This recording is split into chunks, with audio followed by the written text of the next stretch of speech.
Sassy Jack Stitchery is happy to be a sponsor of Fiber Talk.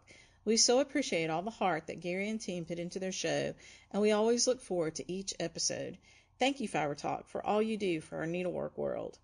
Sassy Jack's is a vibrant needlework shop located in the mountains of western North Carolina, just north of Asheville. We're in the process of moving our shop to its forever home in a historic folk Victorian on the National Listing of Historic Places, just 3 miles down the road from our current location. While we're moving, you can find us in all our normal online haunts, our website at sassyjackstitchery.com, Facebook, Instagram, and YouTube. We can't wait to open our doors and welcome you into our new old home. It was always a plan to be in this beautiful old house, and we've invested a huge chunk of our hearts into its renovation. Every renovated board, every push-button light switch, every old porch swing has lovingly, mostly, been placed there with our own hands. It has a wonderful, warm, welcoming feel about the place already, and your stitchy joy and laughter with friends will really make it home for Sassy Jacks. So look for us online for the next few months, as we'll be filling online and phone orders as per usual, and we'll be looking forward to the spring at the Baird House in Asheville, North Carolina. When the time comes, we'll leave the light on for you, just like your mom did when you were a kid, so you'll know it's time to come home. Now on to the show.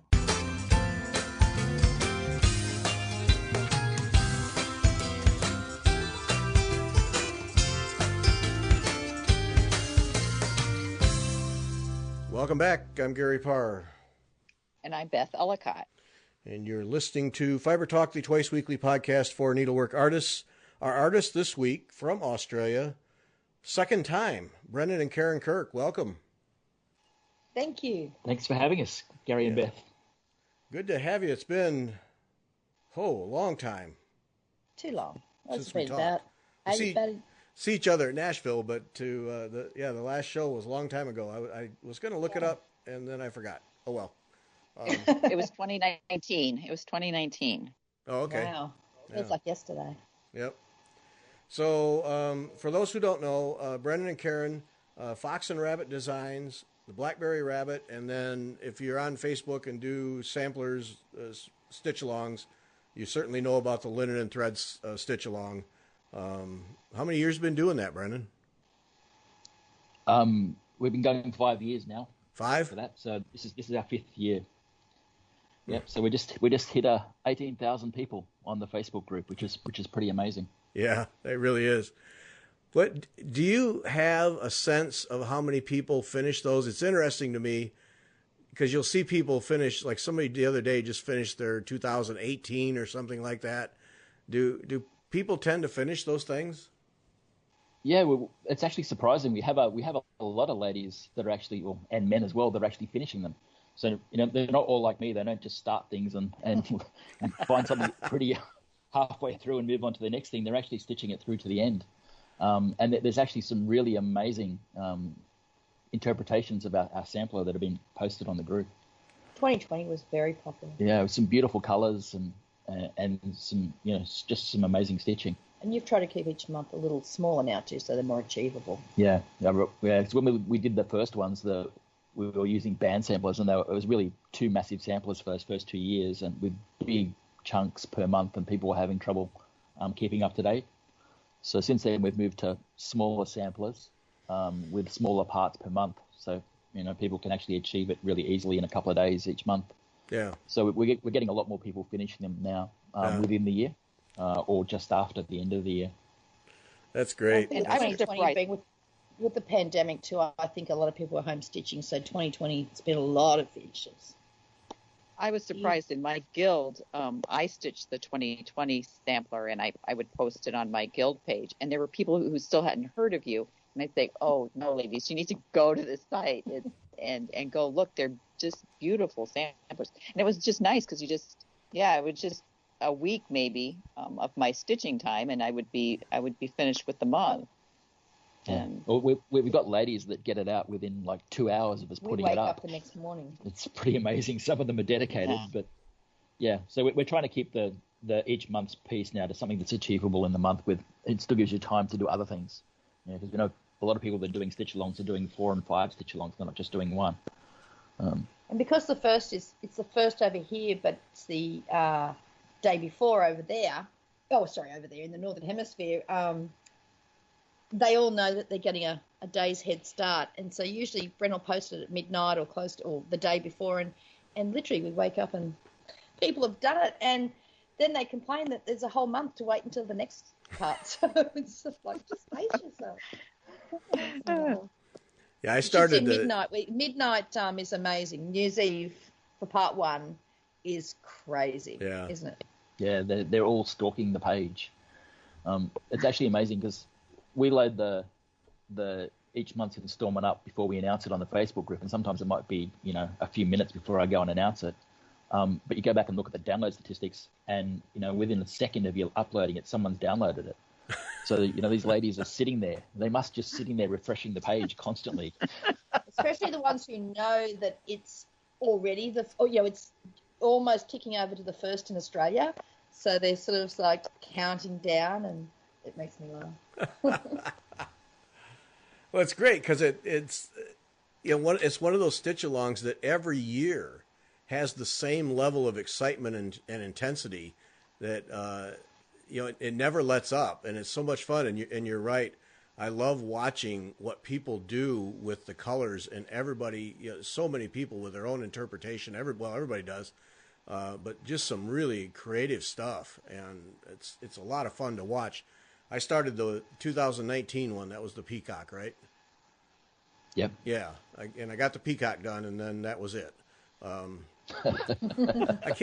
just can't get to them, and it's demoralizing. Those people 2 hours after it's available, they're done. Yeah, really?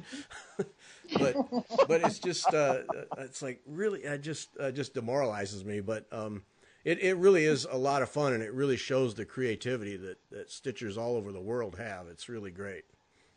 Yeah, and the color choices. It's brought a lot of people together too. There's been a lot of people have set up like little groups where they come together and stitch, and we've heard from a lot of shops that they actually have a day a month in the shop where everyone comes in and stitches on the stitch along. So it's bringing people together everywhere as well, which is really nice. Oh, that's fantastic. We see it on people's floss tubes as well. There was a young fellow called Noah. He finished his about 2 weeks ago, and he did his floss tube. And honestly, the things he said, I was crying, wasn't I? I was like, oh, that's it.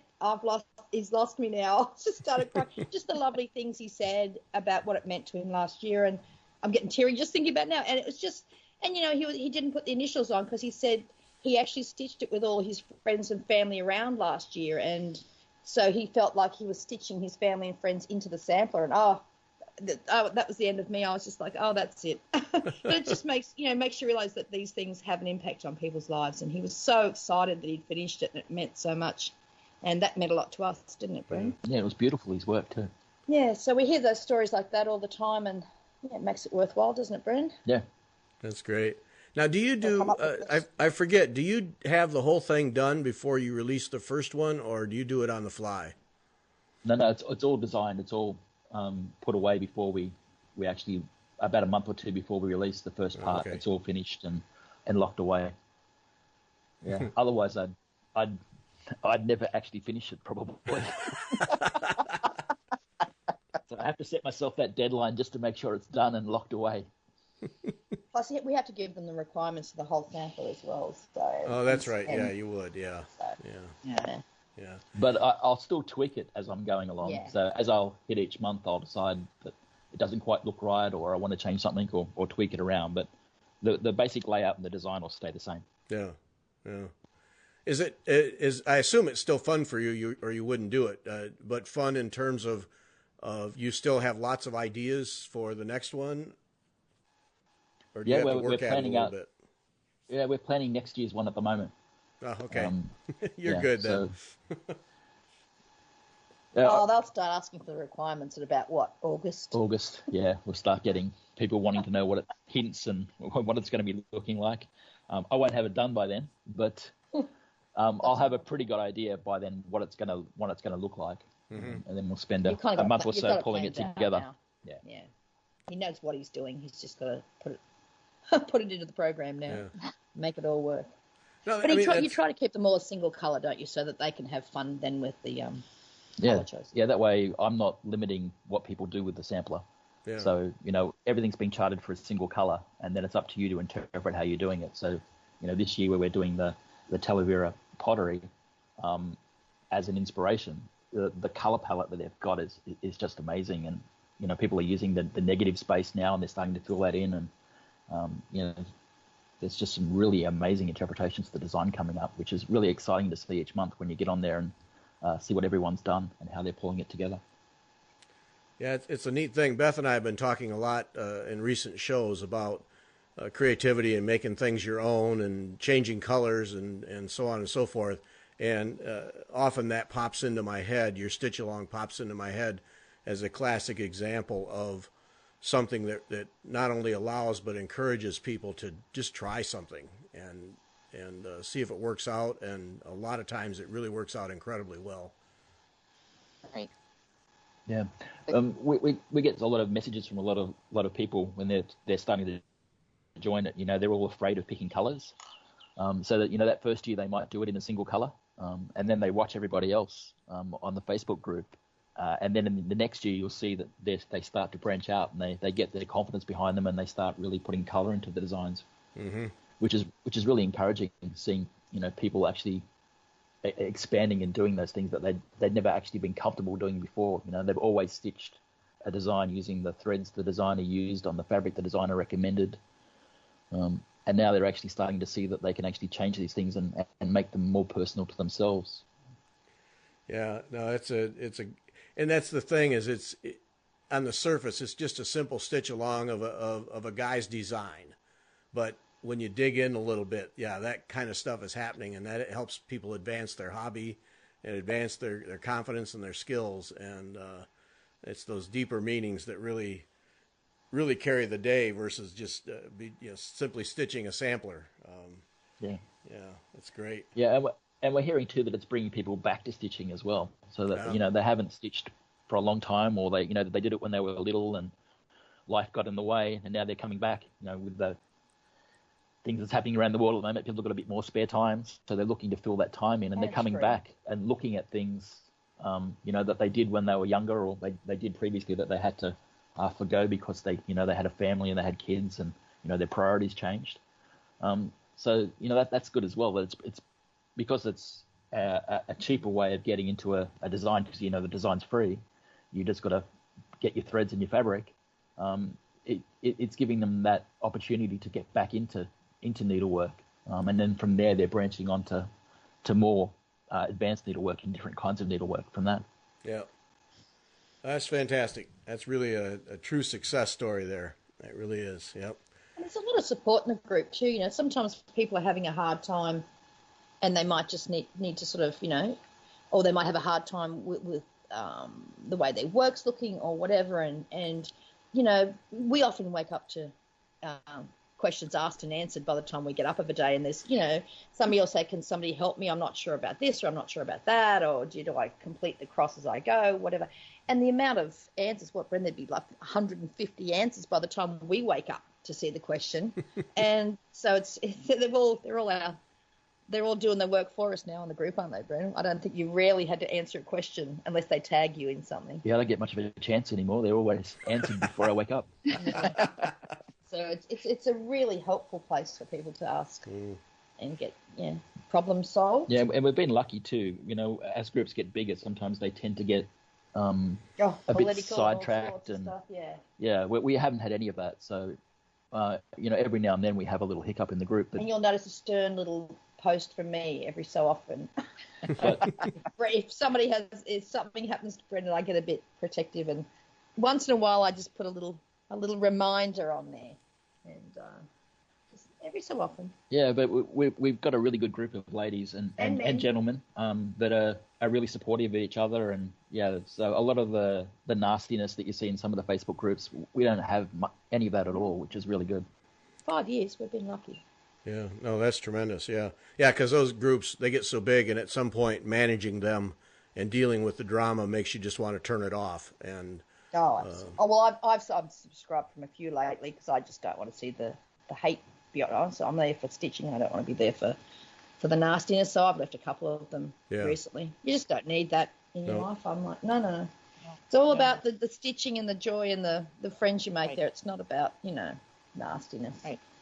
And that's the thing. That group shows, I mean, what I love watching, I'm not stitching this year's, but I love seeing the development of the colors, what people are using in their colorways. It's just so much fun just to watch that and to see people encouraging, saying, well, I'm not sure about this color. And people even say, kindly suggesting, well, maybe if you tweak that color a little bit, you might like it.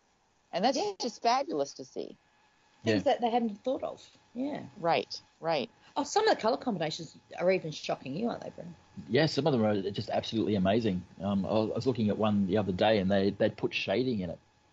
And it just gave the tile that they stitched this month, it just gave it a whole different look. It looked like a totally different design. And that's just through the colour choice and the placement of the colours that lady did. It's just amazing. That's terrific, yeah. And speaking of samplers now, the Fox and Rabbit, it's the Fox and Rabbit that does the samplers. I always have to sort these out in my head. So you're cooking right along and reproducing samplers? Yeah, we've got about 8 or 9 samplers we're reproducing at the moment. We've held a couple of the larger ones over till next year. To market next year, because they're special. We think they're special samplers, and they really need, they need an audience. They need to be seen. We just don't want to release them. About 18. We want to celebrate them. Yeah, but we're constantly getting new samplers. Another one arrived in the mail yesterday, which is a really pretty one.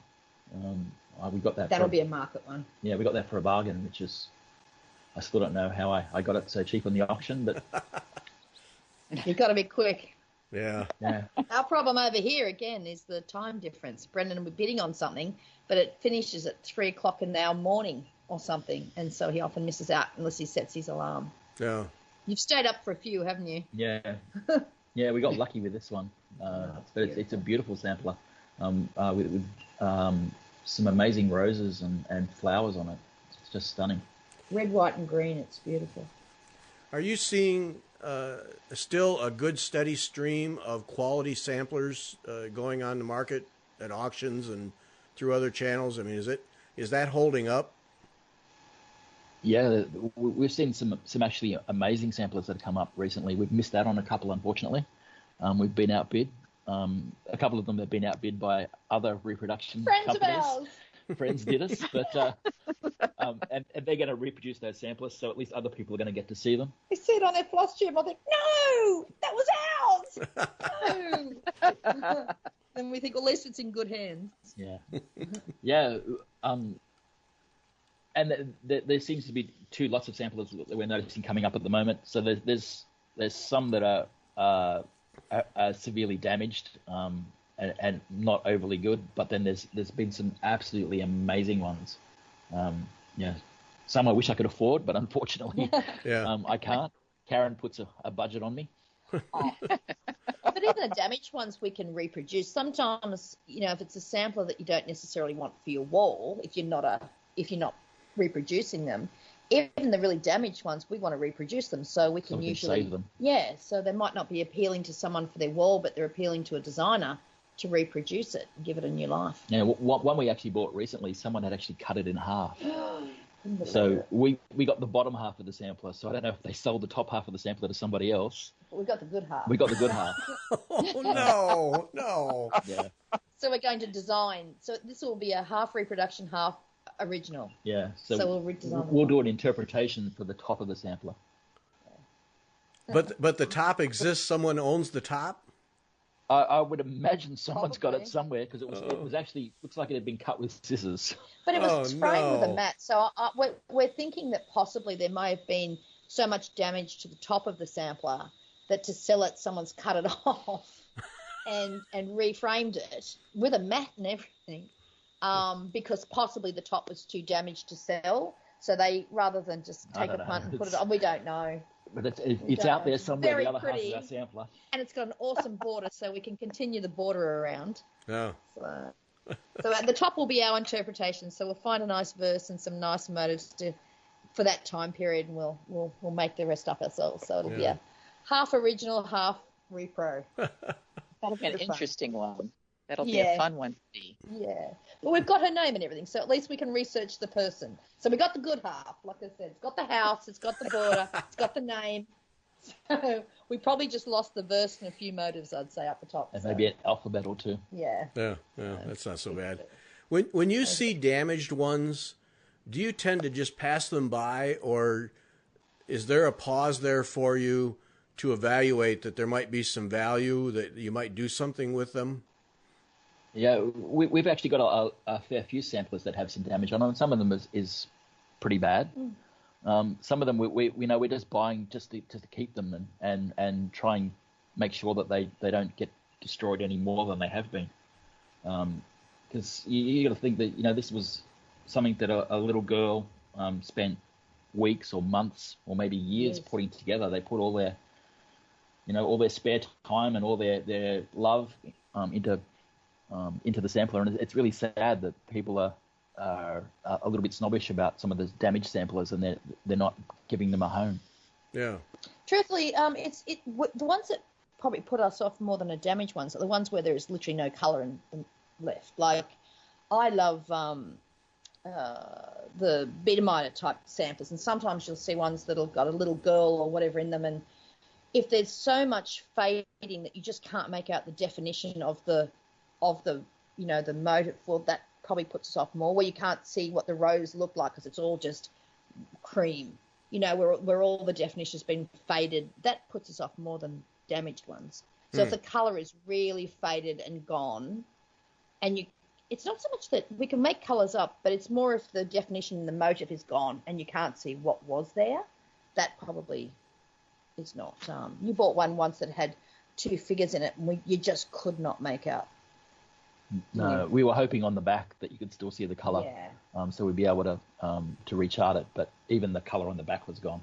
Oh, that's too bad. Which was sad. Yeah. That doesn't happen very often, but with the interest that we've had in recent years in samplers, have you seen more Australian samplers emerge, or is that still a fairly limited market? We've only found one so far that we can actually prove is Australian. Okay. That we've got, which is the Emily Trump sampler.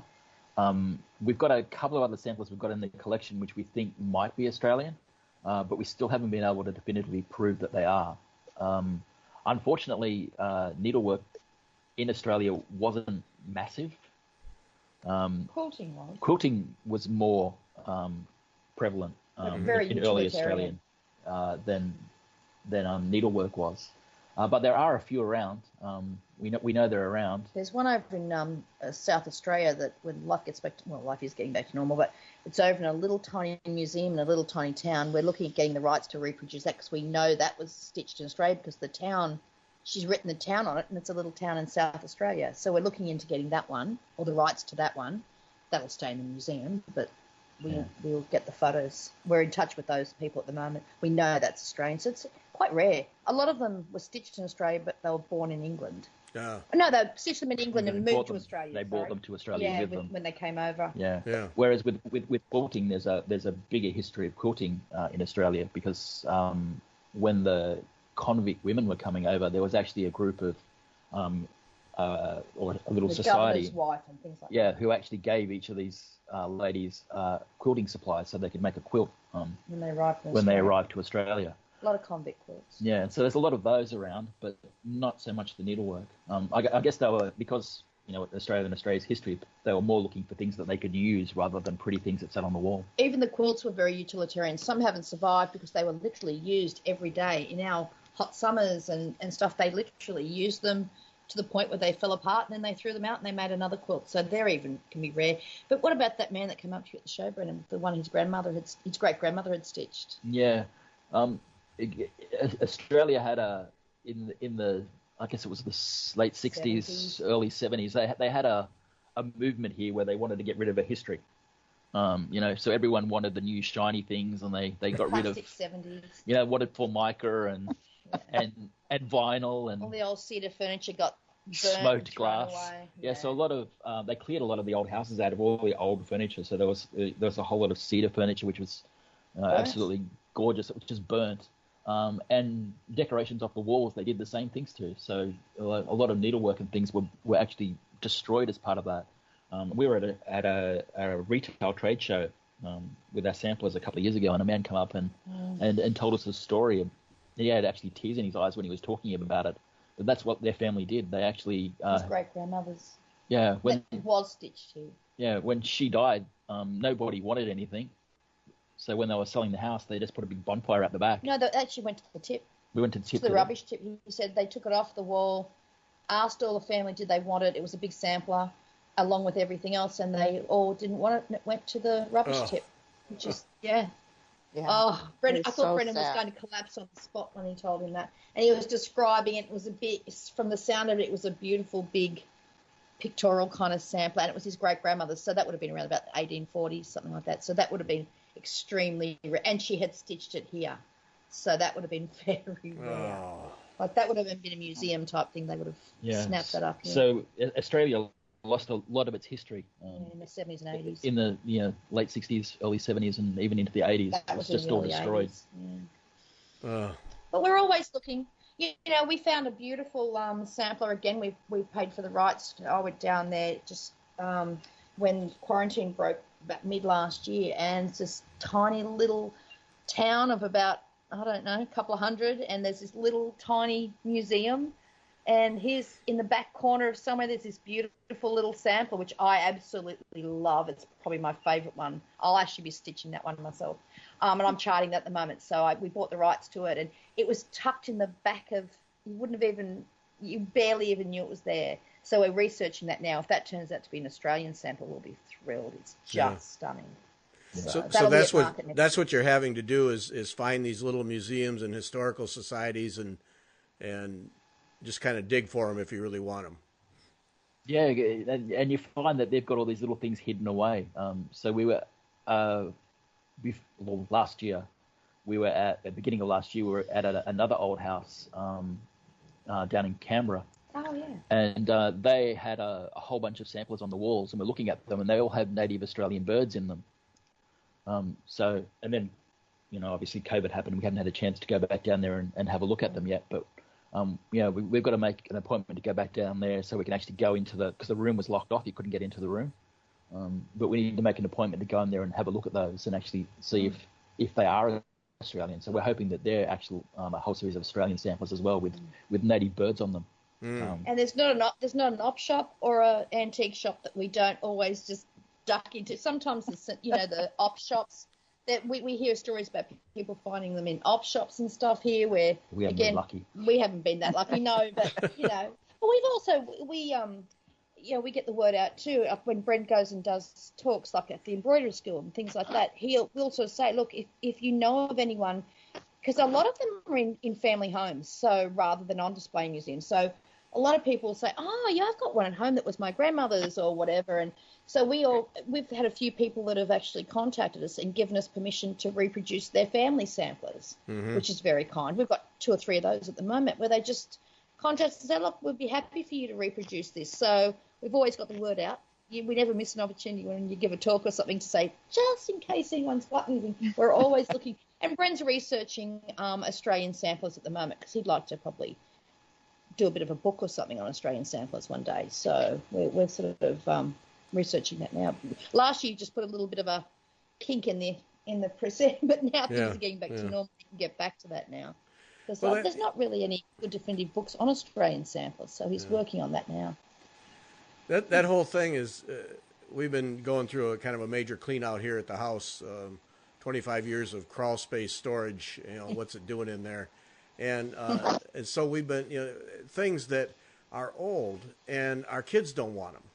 And so we've had many discussions, Margaret and I have, about the stuff that really is, it's been in the family, like the bassinet that I was in when I was a baby in 1955.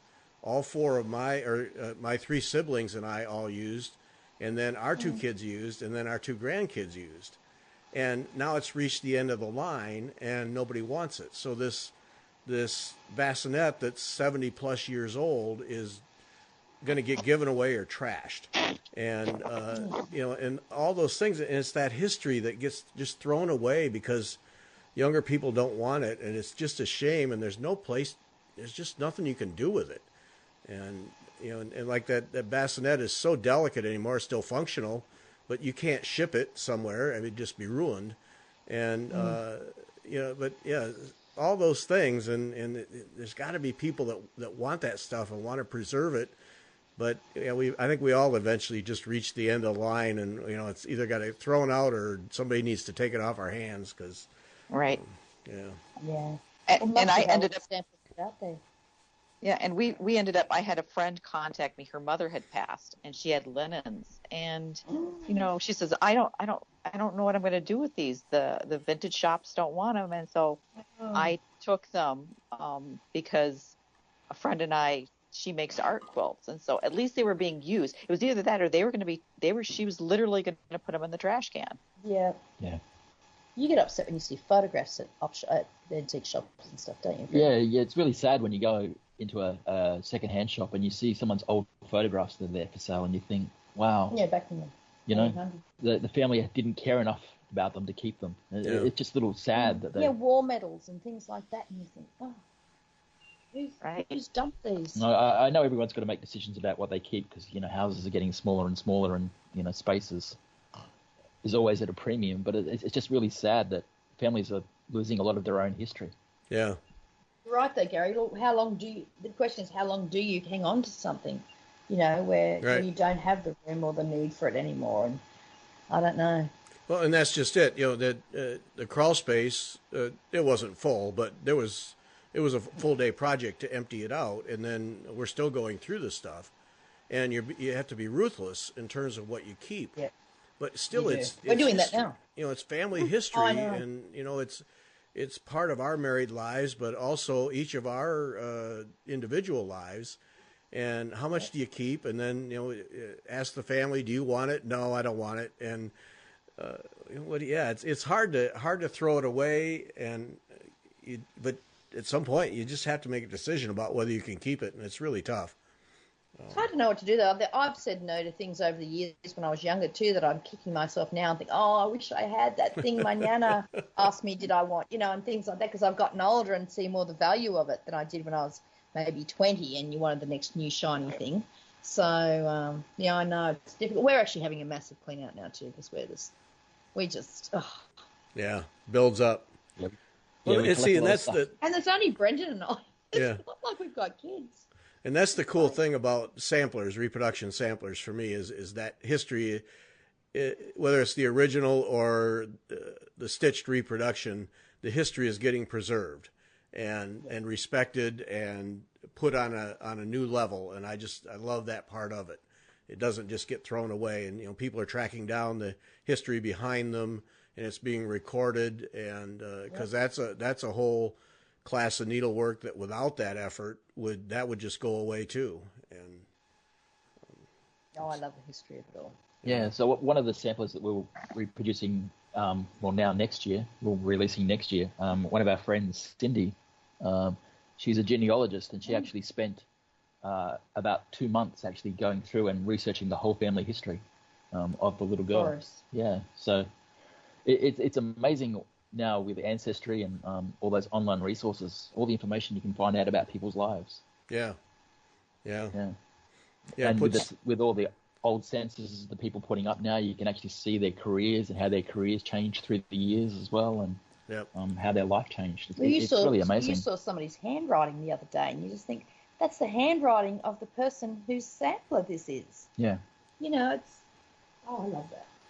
Yeah. And we found the cemetery of Emily Trump as well. Yeah, we actually went and visited her grave. So she's the Australian sampler that we had. Oh. Yeah, so she actually grew up about 2 hours from where we live now. Oh. So we actually went up and found her grave in the cemetery. And that photograph of her grave is on our chart, on the back of the chart. See, that adds so much meaning. When you're stitching that thing, it adds so much meaning to the needlework. Yeah, it's a simple sampler, but it's... But it's also good because you find out the family scandals as part of that as well. So she had a little scandal in her family. She had quite a scandal. Yeah, she actually has 2 birth certificates with 2 different names. Uh-oh. So when she was actually born, her mother made up a father. Which is the name that's on the sampler. Yeah, and then she married just someone. after she stitched the sampler, her mother actually married another gentleman, and they changed her birth certificate then to say that he was the father. So not just changed her name, changed the birth certificate. So Bren had a weird old time tracking down what was the real birth sampler, because she had two. Yeah, she had 2 birth certificates with 2 different names. Wow. Oh my! And 2 different fathers. Quite a lot to go through. So she was legitimized Yeah. 12 years after she was born. It wasn't her dad. So that was fascinating. But she married and had a lot of kids, and as I said, died about 2 hours from where we live. Yeah. She had a big gravestone. So. Yeah. See, that's so much fun. It's just weird being at the cemetery and looking at the gravestone of somebody whose sampler we own. It was that always gets me. That always, it's awful when you can't find anything on them, though, isn't it? Yeah, because unfortunately sometimes they've got really common names, and you'll have Mary Smith or something. 40 different choices of people that they could be that were born in the right area around at the right time, and you just can't work out which one it is. And then times they put things like there's one Brent has with that Grandpound school, that Cornwall sampler. Yeah. That had even the school that she attended, so that was a good one to research. Yeah, we were able to track her all the way back, and through the census in the UK, we also could track her history. The jobs that she had, and she actually become a servant in a house in Cornwall. So we could track that through and because the more information they put on the sampler, see a little bit more about her life and how she lived. Yeah. The town they lived in. As long as they've got something on there that sets them apart from the other Mary Smith or whatever. Yeah. Right. The other And it's 500. And it's fun when you're stitching them to think about the little girl and what her life was like when, that made the sampler. That's been the fun things the ones that I've been working on. You think, what was this person's life like, Absolutely. And the more you know, the more interesting it is. Yeah, it's always fun when you see those samplers where the little girls obviously hated doing it every second, and they put that little phrase on at the end saying basically, they've only stitched this because they were made to. I saw a floss tube the other day. I think it was Nicola from Hands Across the Sea, and she has one where I think the little girl got halfway through. It was a little red alphabet sampler. I think she got halfway through, and she'd researched it, and she died sadly. And her sister, who was only 8 at the time, when she was 12, she picked it up and finished it. So I thought, that was just like. So the sampler technically is both of the little girls, but and Nicola even sort of said, look, this is probably the point where the little girl died. You could kind of see a little bit of a difference in the stitching, and I thought, oh my goodness, 12 years old. So she's, back in the day probably died of whooping cough or some of those horrible childhood illnesses back in those days. And I just thought it was lovely that her sister 4 years later picked it up and finished it. I thought that was beautiful. Yeah, that's neat. Just a simple sampler. The sampler's nothing. It's just a lovely little red work sampler. But I would stitch that because I love the story behind it. Right. And you think here we are 200 years later, and people are going to stitch it again. That's what I love about it. Yeah. Yeah.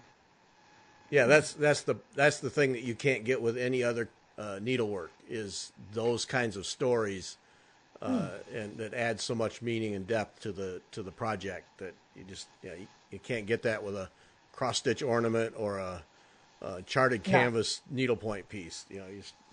Doesn't work. Very true. Yeah, and it just means all these girls are remembered as well, so they're not forgotten.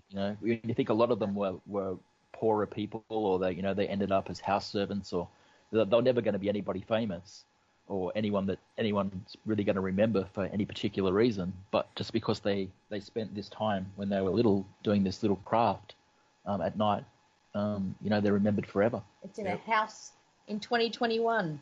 It's sort of like, hanging on somebody's wall. So even though it may not be in their family, it's still being treasured by people like us who love them. Yeah, but there's also, a couple of hundred other people in the world that are actually then taking that needlework and reinterpreting it and stitching it for themselves. So it just goes on forever. Hopefully thousands. That's great. All right, Blackberry Rabbit, what are we doing these days? Dear. Uh-oh. Well, we're helping a certain fox in the room. Look, truthfully, last year was just, it started off normal. Market was great, had all our releases for market. But then when we got home, it just went crazy. And the shop went crazy, like linen and threads. And truthfully, I think between your linen me helping sort of with that, and just the shop being crazy all last. It was just phenomenal. 20 years. We celebrate our 20th anniversary in June, and I don't think we've had a busier year in the 20 years, have we, Brent? So I was sort of I mostly had a couple of releases late last year, but I was sort of getting the stuff ready for market. And as I said, and then I will be releasing some though in May, which would have been the delayed date that I was aiming for. What I need to do this year though is I know I've said it before, but I literally want to, and we've got a big planner on the wall now. I've got to start planning release dates. So I hope to have quite a lot coming out from about May, and then get into a bit of more of a regular release schedule. Now that Brendon's no longer... See, last year Brendon was doing 2 jobs, so that didn't leave us a lot of time. Now that he's doing this full-time with me, it's leaving me more time to design now. So I hope to have a regular schedule. I've got 2 cows that have you heard of the Moo the Merrier releases they're doing at the online show? No. Mm-mm. Oh, okay. Well, somebody, I can't think who, somebody thought for market, they would have a theme, and some designers said that'd be great. And the idea was that you would go from room to room and collect that particular chart in this particular theme. Well, clearly that couldn't happen because market didn't happen. So I think they're going to do something similar next year, but because all these designers had done cows, they're releasing them at the online show. And the theme was called Moo the Merrier. So I'm just madly stitching our fox and rabbit one and my blackberry rabbit one now. So that will be, and they've all got to be, sorry, that's just the, can you just close the door, Brendon? It's just the, garbage pickup truck. And Brendon's just closing the window. Sorry about that. Yeah, so we'll release the 2 little Moo the Merriers at market. So, and they all had to be like 60 by 60, so they're small. Oh, okay. So yeah, so they're coming out. And as I said, I'll have my next lot of blackberry rabbit releases in May. So, and as I said, probably I'm going to try for about every sort of 3 months having 3 or 4 designs released this year. Oh, okay. I figured. So are they going to be last year? So are Karen, are those going to be like more construction sort of pieces like Definitely. I always have my construction pieces, my little boxes, and definitely. Now, I like to have at least like 2 constructed things with every couple of framed pieces that I do, because that's what I love doing. So mine are kind of getting a bit smaller, so that they're a bit more achievable. But I love the constructed things. See, what I do plan on doing in all my spare time is trying to do some videos when I make them as well. So because on our website we need to put tutorials and stuff. I mean, there's some amazing finishes out there, but a lot of people have asked, can I just do some videos when I'm making them? So I'm going to do that to go along with the release as well. So I'm just not real nervous about doing things like that, but I love to teach those sort of things in classes, but obviously I can't get to classes this year, so I am going to do those videos, but definitely constructed things.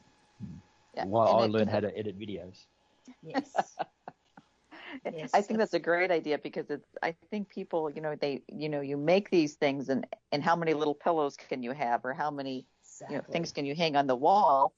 But if you make it into a box and then stick stuff in the box, or stick things in the container, and that's just I just love that idea. That's what I love doing. That's my favorite thing to do. And it's nice when you can teach those. So when the world gets back to normal, we can teach it again. I just like sort of like even at market, I always do a class at market usually, and it's just nice that people realise it's not as hard as they thought it was, because it's really not. I don't do anything that's not achievable. But sometimes it is good just to have someone show you. So in lieu of no classes, I'm just going to do the videos. And that's Brendon's project at the moment. He has to learn to. We actually looking at doing a floss tube as well. So he's got to learn to edit videos, because I'm sure I'll be making mistakes. I've got to learn all about lighting and all about videos, so we can make ourselves look good and sound like we know what we're talking about. Yep. So we're getting on the floss tube, getting on the floss tube roller coaster, I think. We've been getting asked for ages, and we thought, I don't know. But it's a good way of showing people what we're working on and what's coming out soon. Builds up good sort of, builds up sort of, what's the word, for shops. So, it's shops. Yeah, so people can sort of contact their shops and know what's coming and things like that. So before we release them, there's nothing worse than just releasing something and then the shops have to scramble to try to find to order the linen office or whatever. So if they get a bit of a preview as things are, happening, it gives them a chance to sort of know what's coming, basically. So, yeah. So we're hoping to do that in about the next month. I don't know how many we'll be doing. Probably one every couple of weeks, maybe one a year. I don't know. But that's the plan. So. Yeah, the bar graph of people who know how to edit videos from 2019 to 2021 is one steep slope up. I'll tell you. Yeah. You gotta learn how sooner or later. Yeah. Yeah, and that's how everything's changing as well. With everyone being at home, they're looking more online. Yep. So the easiest way to get, to connect with people and get that information out is through video. And build up excitement for your new releases and stuff like that. So we do obviously lots of Instagram sneak peeks and things like that. And but yeah, if we can show things as they're going on, new linen colours, and as I said, it all helps the shops as well. So right. Yeah, yep. The shops have been great.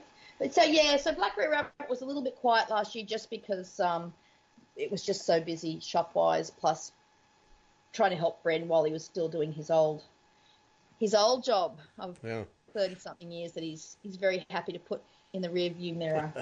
Well, keeping an eye on you guys, I knew something had to suffer. There's no way you can keep all fronts going. Just no way. Yeah. Yeah, it's a limit. But getting my little cows done the other day got me a little bit sort of motivated to keep going now. So, as I said, May will be my next lot. So, okay, the linen part, dyeing linen, has absolutely taken off for you. Is that? I mean, that was a slow build up and then a skyrocket, or how did that work? Yes, so we've actually been dyeing fabric for a few years, but we've only been dyeing it for the retreats that we ran over here. So it started really from necessity. So we run a Mirabilia and Plum Street retreats over here in Australia. And a sampler retreat as well. But we are having trouble getting the linen to actually sell at those retreats as part of our little store that we had. So a friend had a dyeing company called Stitches and Spice. So she was helping us out there for a little while. But she no longer dyes anymore. So it just snowballed from that. So we started dyeing to sell at the retreats. And then Paulette Stewart from Plum Street, when she came over to one of our retreats, she was looking at the linen we were dyeing and she asked could she use some of it in her designs. And then it just really grew exponentially from there. So she was the gate that opened up for you. Oh, we owe her so much. Yeah. So she saw something in us. And helped open that gate to make and pushed us along that path as well to actually start concentrating on the linens. Well, she released two of her designs at market last year using I think it was Eureka and Hog Bristle, and it went from there. In the lead up to market, Hoffman contacted you and said we're getting a lot of. I think some of our stitchers saw stuff in the mystery group. And what they would do then, Brendon would show something he'd done and they would contact their shop over there and say, can you get this linen? And then the shop would contact Hoffman and say, do you know anything about this linen? And then Hoffman contacted us and said, could we carry it? And between that and Paulette's releases at market, it just went. And our releases, obviously we stitched all of our stuff for market. Once we knew Hoffman was carrying our linens, we stitched nearly everything for market last year on ours as well, I think, from memory. And we sold it at market as well. Yeah, and it's just grown from that, and it's grown really, really quickly, which is absolutely amazing. The support that we've got has been phenomenal. Yeah. And this year there's a number of designers that will bring out designs using our linens. We've got a box full of linen going out to designers in the next couple of days. Yeah. They've been asking. So all of this happening in the house? Well, yeah. So I'm lucky. At the back of our house, we've got a large detached garage, and at the back of that, there's like a wet area, a covered area, which is where I'm doing all the dyeing at the moment. So we keep trying to keep as much as we can out of the house, because otherwise it just takes over. Hence the cleanup. That's what I was saying about that cleanup. We're actually cleaning the whole double garage out, and we're setting that up as a full studio. A studio. Yeah. We're going to get some flooring put down and make it it won't be a garage anymore. It'll be our studio. Yeah, and get some more plumbing put in there, and so we can move it inside as well, because obviously, although the area I'm dyeing in at the moment is covered, it's still outside, so we're still subject to the weather. If the rain's pouring in horizontally. Yeah, which it has been the last couple of days. It's a little bit hard to dye. Yes, absolutely. Yeah. We're lucky though. Brent can dye year round with the climate. We live up on the coast. Yeah, so it's rarely below like 70 degrees, so we can pretty much dye outside all year round. Although the last week or two it's been up over the hundreds, so that hasn't been fun either. Ugh, yeah. Oh yeah, that's a little too hot. Yeah. So we've just got a big shipment going to Hoffman, and a heap of linen to some designers, and then our 40 count arrives finally. Yeah, it's been a while. So unfortunately, getting supplies of linens has been a problem for the last year. Since about October. Yeah. Yeah, I was going to say, are you sourcing yours from Zweigert, or where are you getting your base linen? Yeah, so we're only using Zweigert linen at the moment. We were thinking about, because of the supply problems, thinking about getting some permanent linen as well. But we've actually, luckily, Zweigert have been working with us. They've been really fantastic for us. And we've actually commissioned specific production runs for us.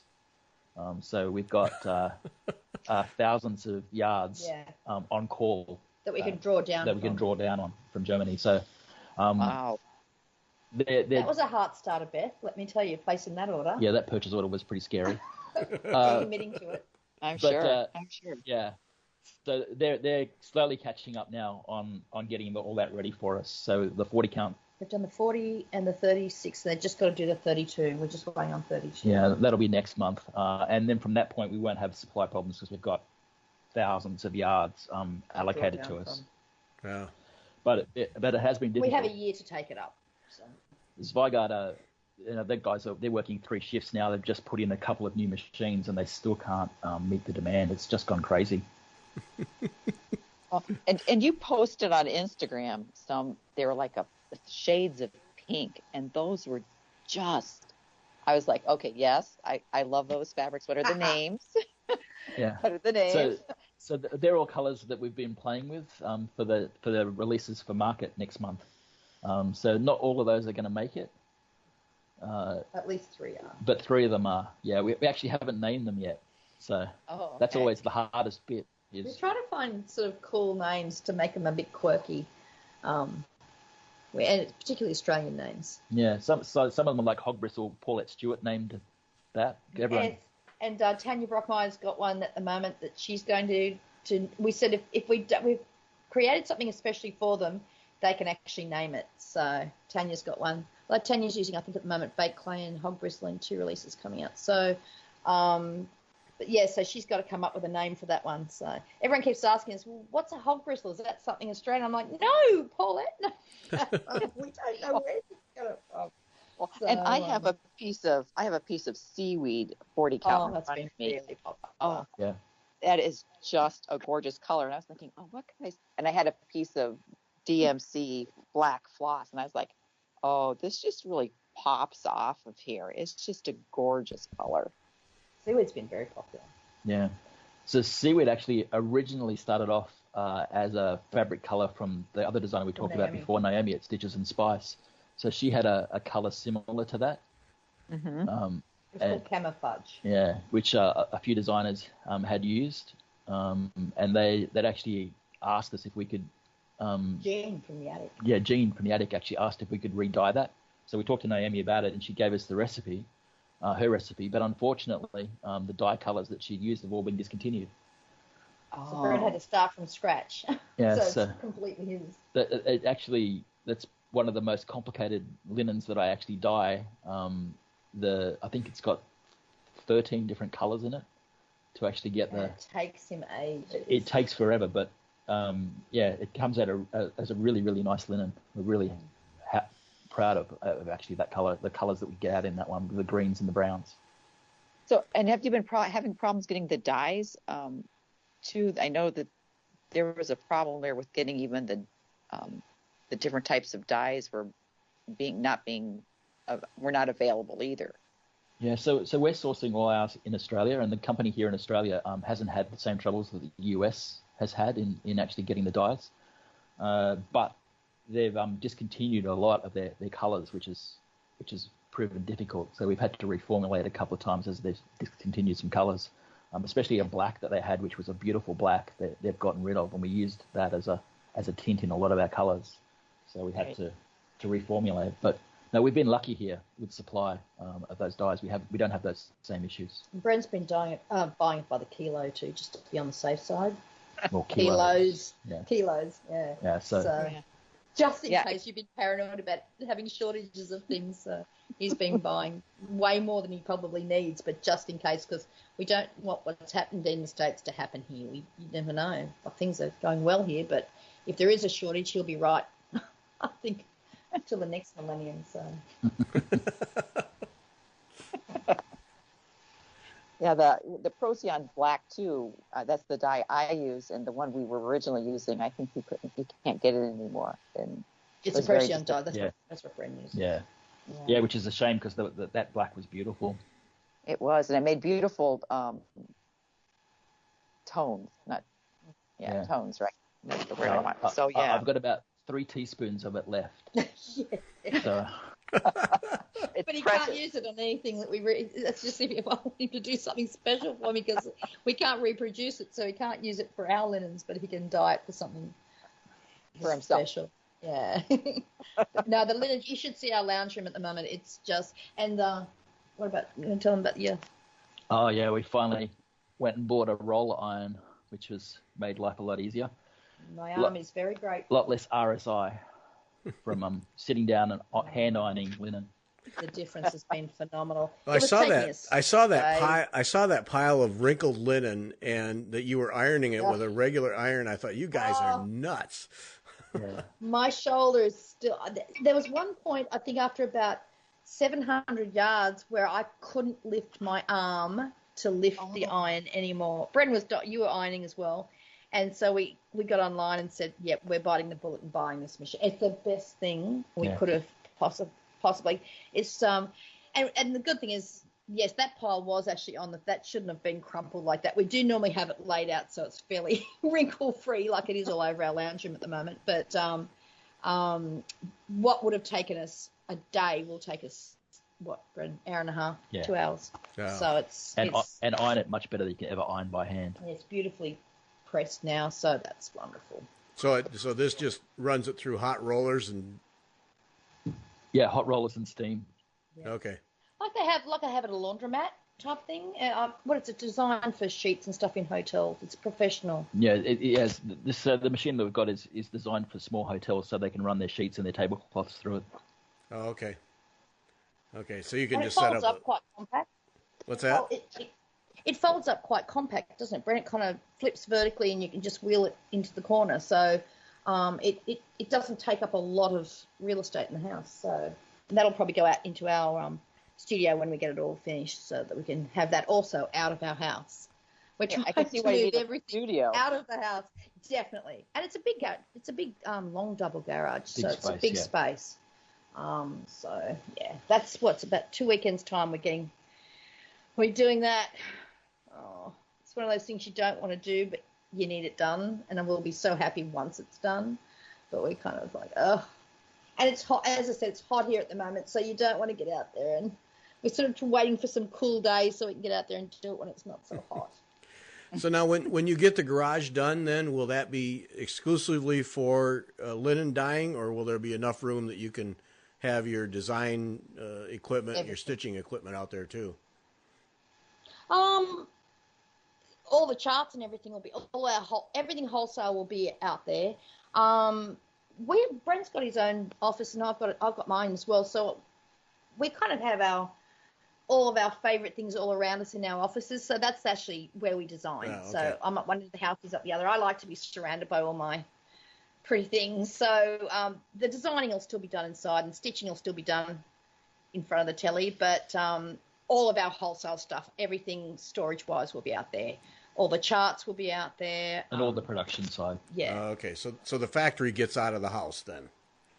Yeah. Yeah. Okay. Yeah. So we get a little bit of space back. Well, Lucky this is audio and not video because you should see our lounge room with all the linen around here at the moment. And we're not tripping over bolts of fabric. Well, and psychologically, it gives you a way to get away from it too. I think that's a plus. Well, especially since Bren's doing it full time, and you do need to separate your home from your workspace. As I said, the designing area doesn't matter because we love to sit. Bren's surrounded in there by all these Bigfoot posters and everything, and so he finds lots of inspiration. It's just nice to be around, in your nice office. But as I said, everything else needs to go out the back. Yeah. And we've got this perfectly good space not being used, and our cars don't even go in there. So it's just obviously we've got our shop out there as well, but everything will be we're getting racking and cutting table, and I'll do all the serge. That's the one thing oh my gosh, I don't know whether we just start to farm that out. But the cutting and the serging of the linen, I've got about how much you got arriving, Brendon? 600 yards. So I've got to cut and serge 600 yards in the next couple of days. Plus we have about another 500 yards already here that I've got to do. So that's over 1,000 yards I've got to cut and serge. Oh. So that's fun. I've worked out I can do 150. I can cut and serge 150 in a day. So. Wow. It's just a nightmare. But my aim is to just get everything done. That's what I mean. That's why I haven't had much time to design. But my aim is just to spend the next 2 weeks or so just getting that all done. So that it's more than Brendon needs, obviously. So it's all done, and then I can get back to designing. Yeah. So because I kind of can't design, well, I know that's hanging over my head, and Brendon can't die until I've done it. So that's my sort of 2-week aim to get that done. And we're going on a holiday up to Far North Queensland at the end of May. So I've got that to. I keep thinking of that every time I'm sitting there at the serger, thinking, just think about Queensland. Just think about a little the vacation. Beach. Yeah, exactly. So what's the most popular linen count, do you think, right now? Or is there one, do you know? So the one we sell the most of is 36 count. So we sell about 3 times the amount of 36 count to any other count. Yeah, but 40 and 32 are getting up there now too. Yeah. A lot of 40 count. You've got a lot of 40 count to get out. There's a lot of 40 count, but it's still more 36. Oh, 36 would be the most popular. So those higher counts, and we're even selling a bit of 56, which surprises me as well. So there's a lot especially to Jean and Kimberly. Yeah, so there's a lot of people that are stitching on those really high counts as well. I can't see that. I can't see the 56 to do little X's. Yeah, I tried once and I had a magnifying glass as well as my glasses and still couldn't see it. So Mark McGorfy, who's one of our model stitchers, she does Brendon's mystery sampling nearly every year on 56 count, and like the one you're doing, Gary, the one with the peacock. Yeah. I think hers is about 7 inches square, finished. Whoa. 7 or 8 inches square. It's the prettiest little thing. But she has to use a special needle, and she has to use a special weird thin thread. And if you can't get a DMC thread through it, it's too small for me to stitch on. 46 would be my limit. Yeah, I just. So is 46 becoming popular? Again, mostly Jean, a few shops. There's a few shops that are buying the 46. Yeah. So we're selling more and more 46, but 46. But still 36 and then 40 are where people are mainly buying the linens. Okay. Although we're starting to get quite a lot of 32 now too. Starting to. Not really. Not as much though. 30. I think 36. I think 40 is most people's limit. It seems to be. Don't you think? Mm-hmm. Yeah. You know, I can see 40, but I can't see 46 kind of thing. Yeah, but then I see Jean stitching all her stuff on 56, and I'm like, oh my god. Jean is not normal. Yeah, I was going to say, I don't think she's human, that woman. It's just exquisite the things she's doing. And she just sits there and stitches on that like it's nothing. And it's just, I know. Yeah, that's different. That's different. It gives you something to aspire to, I guess. And she makes things. Just watching her floss, she makes it look so easy, and she just puts it up in the camera. It's like, just did this yesterday. I'm like, wow. It's completely effortless, and it's this minuscule thread count, and it's like, how does she do it? And then I'll go home and stitch. I always stitch on 40 count, and I'm hunkered over a magnifier, and and every now and then that'll flash in my head. How does she do that? I know. I don't think there's a magnifier on the market that could make my eyes see 56 count, but I've got reasonably good close-up vision, but no. To me, 40 counts where I anything smaller, I would not enjoy the stitching. For me personally, that's just. But obviously, some people just love the teeny tiny. But you're starting to get shops asking for Ada and evenwear too, aren't you? Yeah. So we'll start looking at that later in the year. You've got some coming on the shipment. Oh, so you'll be offering that too? Yeah, we've got some coming. Over this month and next month, so we can actually start testing it to see how it dies, just to make sure that it dies okay. And obviously, we're going to have to adjust our formulas because of the synthetic that's in those. Right. Yeah. They don't take the dye the same. I have found that out. Dunking everything in the same dye bath you get. I was showing it to my guild, and I was like, okay, see, this is what happens when it looks so different. Because it's even different. It's even different in the linen counts you're finding, aren't you? Like those 46 and 56s are much lighter. Yeah, they're harder to get them to take dye. Yeah. So if you've got, say, hog bristle on, 56, it's going to be a lot lighter than 36 or 40. So, but we always say, look, just know that this is a little bit lighter. So, which is probably better anyway. I guess if you've got a really teeny tiny count, you don't want it to be too dark. You'll definitely imagine if you're doing black 56 count, if there is such a thing. No. Oh, my word. No, that's not happening. I can't imagine. No, that's not happening. But I think some of the shops have said that they're getting, there's a lot of Ada, on the market that's been hand dyed, but I think they're finding a lot of sampler lovers who might want something on 16 count or an 18 count. They can't get it in the sampler colours. So they're getting, the brighter colours and everything for mirabilias and things like that, but there's not a lot of sampler colours in the Adas. So Brent thought, well, that's fine, let's do it. So you've got a small amount coming, so we've got a couple of shops wanting it, so we'll do it for them and see how it goes. Yeah, we'll just test it out, see how it goes, and see how it works for them. And works for us as well. Yeah. And if there's enough demand, then we'll bring all that into our range. And it's not something that occurred to me. I guess stupidly, we didn't think of people not wanting to stitch them on the finer counts. You forget that, there's a lot of Ada stitches out there, which is absolutely whatever makes people happy stitching, that's what you should stitch on. We have a real problem with people who get a bit funny about people who stitch on Ada. I'm like, well, if it brings them joy and it gets them stitching, I don't care what they stitch on. Right. Right. Yep. Right. So, and it looks just as lovely. You can. Of course it does. It's just what you can see, what you like, and what you're happy with. Absolutely. Yep. So yeah. As I said, so that'll be getting done in this next lot. Yeah, so we're starting to do that from next week. We'll start testing those out. We're waiting on the shipment to arrive probably in the next day. It's in the country, so just clear customs. It should be here tomorrow, hopefully. Yeah. Oh, good. All right, folks. This has been a treat. Thanks for doing this. Thanks for having us. Yeah. Thanks for having us. It's always fun to catch up. Yep. Learned lots of things, and best of luck with your linen. It sounds like it's going to keep you busy for a good long time. That's great. I hope so.